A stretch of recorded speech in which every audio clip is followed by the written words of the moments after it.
Hatchet. Chapter 4. The memory was like a knife cutting into him, slicing deep into him with hate. The secret. He had been riding his 10-speed with a friend named Terry. They had been taking a run on a bike trail and decided to come back a different way, a way that took them past the Amber Mall. Brian remembered everything in incredible detail, remembered the time on the bank clock in the mall flashing 3:31, then the temperature 82, and the date. All the numbers were part of the memory. All of his life was part of the memory. Terry had just turned to smile at him about something, and Brian looked over Terry's head and saw her, his mother. She was sitting in a station wagon, a strange wagon. He saw her, and she did not see him. Brian was going to wave or call out, but something stopped him. There was a man in the car. Short blonde hair the man had, wearing some kind of white pullover tennis shirt. Brian saw this and more, saw the secret, and saw more later, but the memory came in pieces, came in scenes like this. Terry smiling, Brian looking over his head to see the station wagon, and his mother sitting with the man, the time and temperature clock, the front of the wheel of his bike, the short blonde hair of the man, the white shirt of the man. The hot hate slices of the memory were exact. The secret. Brian opened his eyes and screamed. For seconds he did not know where he was, only that the crash was still happening and he was going to die, and he screamed until his breath was gone. Then silence, filled with sobs as he pulled in air, half crying. How could it be so quiet? Moments ago there was nothing but noise, crashing and tearing, screaming, now quiet. Some birds were singing. How could birds be singing? His legs felt wet, and he raised up on his hands and looked back down at them. They were in the lake. Strange, they went down into the water. He tried to move, but pain hammered into him and made his breath shorten in gasps, and he stopped, his legs still in the water. Pain. Memory. He turned again, and sun came across the water, late sun, cut into his eyes and made him turn away. It was over then, the crash. He was alive. The crash is over, and I am alive, he thought. Then his eyes closed, and he lowered his head for minutes that seemed longer. When he opened them again, it was evening, and some of the sharp pain had abated. There were many dull aches, and the crash came back to him fully. Into the trees and out onto the lake. The plane had crashed and sunk in the lake, and he had somehow pulled free. He raised himself and crawled out of the water, grunting with the pain of movement.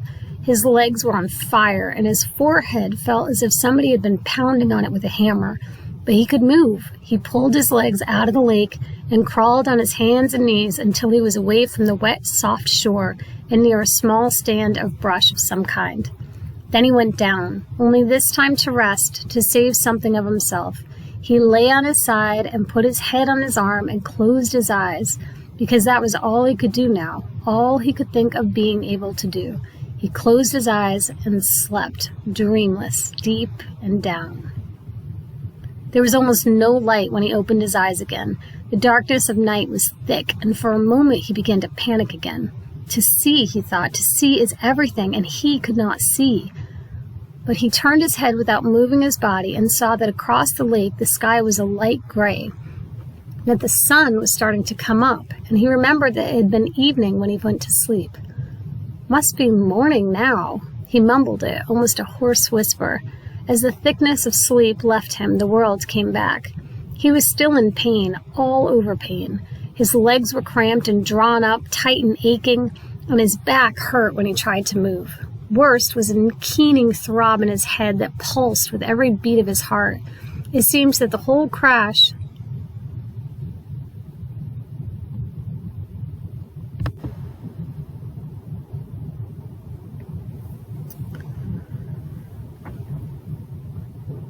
He was still in pain, all over pain. His legs were cramped and drawn up, tight and aching, and his back hurt when he tried to move. Worst was a keening throb in his head that pulsed with every beat of his heart. It seemed that the whole crash had happened to his head. He rolled on his back and felt his sides and his legs, moving things slowly. He rubbed his arms. Nothing seemed to be shattered or even sprained all that badly. When he was 9, he had plowed his small dirt bike into a parked car and broken his ankle, had to wear a cast for 8 weeks, and there was nothing now like that. Nothing broken, just battered around a bit. His forehead felt massively swollen to the touch, almost like a mound out over his eyes, and it was so tender that when his fingers grazed it, he nearly cried. But there was nothing he could do about it, and like the rest of him, it seemed to be bruised more than broken.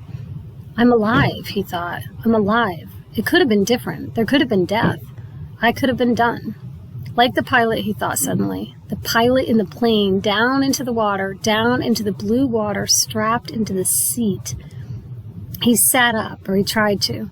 The first time he fell back, but on the second attempt, grunting with the effort, he managed to come to a sitting position and scrunched sideways until his back was against a small tree where he sat facing the lake, watching the sky get lighter and lighter with the coming dawn.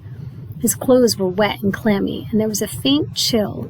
He pulled the torn remnants of his windbreaker, pieces really, around his shoulders and tried to hold what heat his body could find. He could not think, could not make thought patterns work right. Things seemed to go back and forth between reality and imagination, except that it was all reality. 1 second, he seemed only to have imagined there was a plane crash, that he had fought out of the sinking plane and swum to shore, that it had all happened to some other person or in a movie playing in his mind. Then he would feel his clothes wet and cold, and his forehead would slash a pain through his hot thoughts, and he would know it was real, that it had really happened, but all in a haze world. So he sat and stared at the lake, felt the pain come and go in waves, and watched the sun come over the end of the lake. It took an hour, perhaps 2. He could not measure time yet and didn't care, for the sun to get halfway up.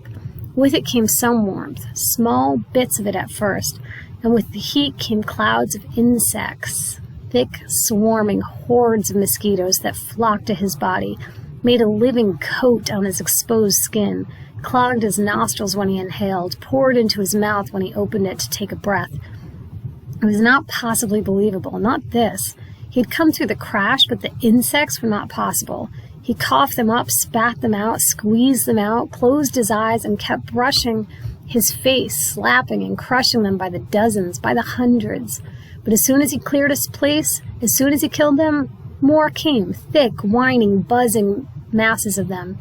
Mosquitoes and some small black flies he had never seen before, all biting, chewing, taking from him.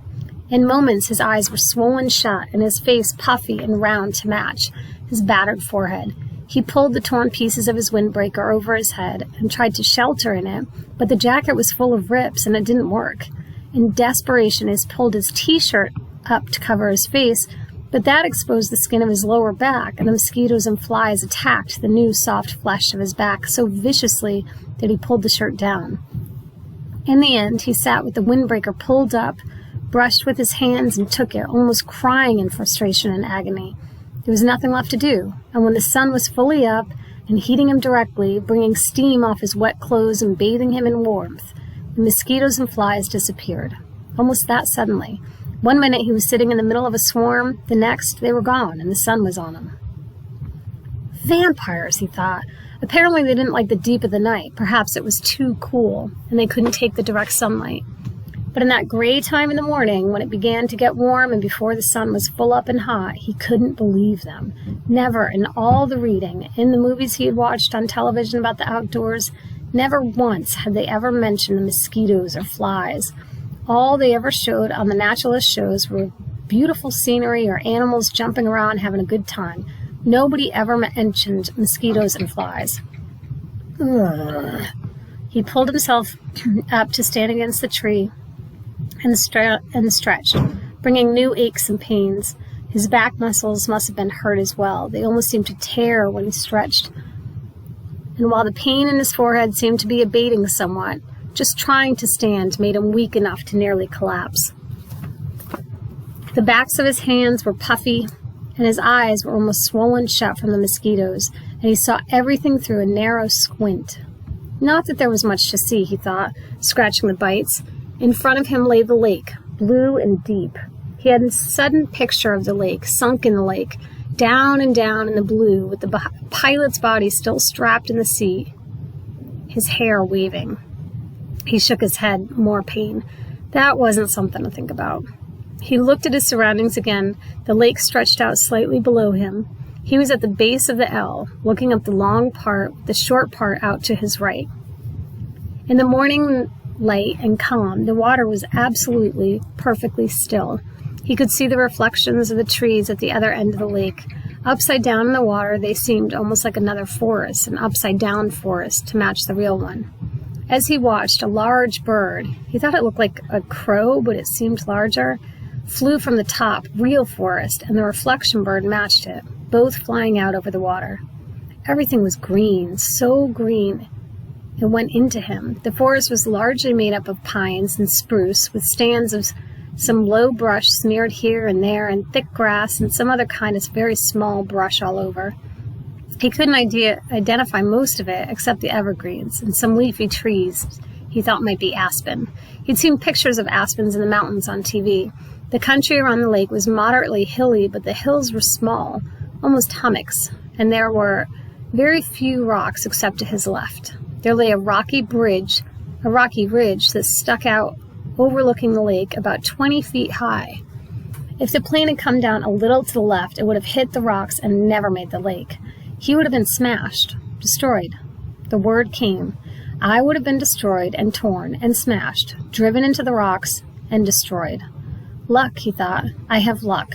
I had good luck there. But he knew that was wrong. If he had had good luck, his parents wouldn't have divorced because of the secret, and he wouldn't have been flying with a pilot who had a heart attack, and he wouldn't be here where he had to have good luck to keep from being destroyed. If you keep walking back from good luck, he thought, you'll come to bad luck. He shook his head again, wincing. Another thing not to think about. The rocky ridge was rounded and seemed to be of some kind of sandstone with the bits of darker stone layered and stuck into it. Directly across the lake from it, at the inside corner of the L, was a mound of sticks and mud rising up out of the water a good 8 or 10 feet. At first, Brian couldn't place it, but knew what it was, had seen it in films. Then a small brown head popped to the surface of the water near the mound and began swimming off down the short leg of the L, leaving a V of ripples behind, and he remembered where he'd seen it. It was a beaver house, called a beaver lodge, in the special he'd seen in the public channel. A fish jumped, not a large fish, but it made a splash near the beaver, and as if by a signal, there were suddenly little splops all over the sides of the lake, along the shore, as fish began jumping. Hundreds of them, jumping and slapping the water. Brian watched them for a time, still in the half-daze, still not thinking well. The scenery was very pretty, he thought, and there were new things to look at. But it was all a green and blue blur, and he was used to the gray and black of the city. Traffic, people talking, sounds all the time, the hum and the whine of the city. Here, at first, it was silent, or he thought it was silent. But when he started to listen, really listen, he heard thousands of things. Hisses and blurks, small sounds, birds singing, hum of insects, splashes from the fish jumping. There was great noise here, but a noise he did not know, and the colors were new to him, and the colors and noise mixed in his mind to make a green-blue blur he could hear as a hissing pulse sound, and he was still tired, so awfully tired, and standing had taken a lot of energy somehow, had drained him. He supposed he was still in some kind of shock from the crash, and there was still the pain, the dizziness, the strange feeling. He found another tree, a tall pine with no branches until the top, and sat with his back against it, looking down on the lake and the sun warming him, and in a few moments he scrunched down and was asleep again.